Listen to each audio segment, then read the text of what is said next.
We walk in and out of our homes on a regular basis. We may even have a mezuzah hanging, but we forget it's there.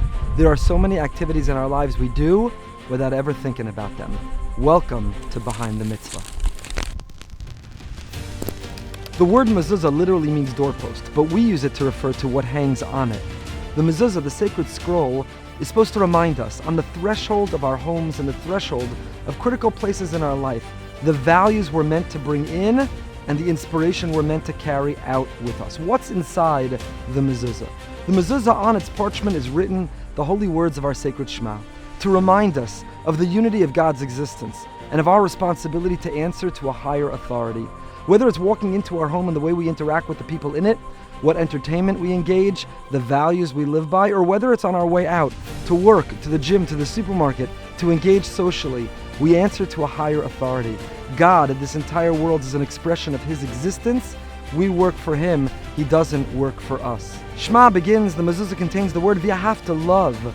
Love is supposed to inform and animate our entire being, to be positive and upbeat, to be filled with love. Love is not an adjective. Love is not an emotion. Love is a verb. Love is how we treat God. Love is how we treat others in our home and outside of it. And when we pass that mezuzah, it reminds us our responsibility to practice, to share, and to shower others with that love, with that devotion, that loyalty, by being givers and not takers.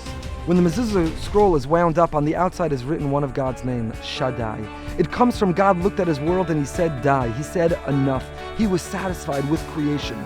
We outside our homes are ambitious. We have drive. Of course, we want to achieve and accumulate more. But when we walk in that home and we see that name of God, we remember, die, to be satisfied with our lot, to count our blessings, to be happy with what we have. Some people think the mezuzah brings good fortune or good luck. But the truth is, the mezuzah brings a positive energy when we live by the values that are contained within it. It does ward off evil spirit, the spirit of arrogance and ego, the spirit of envy and anxiety. When we understand and submit to that higher power, when we pledge to live with love, then we bring a positive energy into our home, our workspace, or anywhere the mezuzah hangs. Our rabbis debate, should the mezuzah be vertical or horizontal, and we follow an Ashkenazi opinion. We do a compromise, we hang it on a slant. It doesn't satisfy either opinion, but it does remind us, when you enter that home, when you enter that workspace with your colleagues, the spirit of compromise. It's not our way or the highway, it's not all about us. We have to be willing to compromise if we're going to connect with others.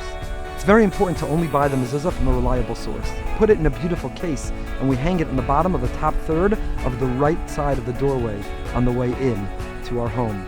We say a blessing before we hang the mezuzah with a hope and a prayer, not only as we dedicate the mezuzah and dedicate our home, but we dedicate ourselves to one another and to the values and inspiration inside that mezuzah. So next time you walk through a door, pause and remember what's behind the mezuzah. Make sure to touch that mezuzah, and as importantly, make sure mezuzah touches you.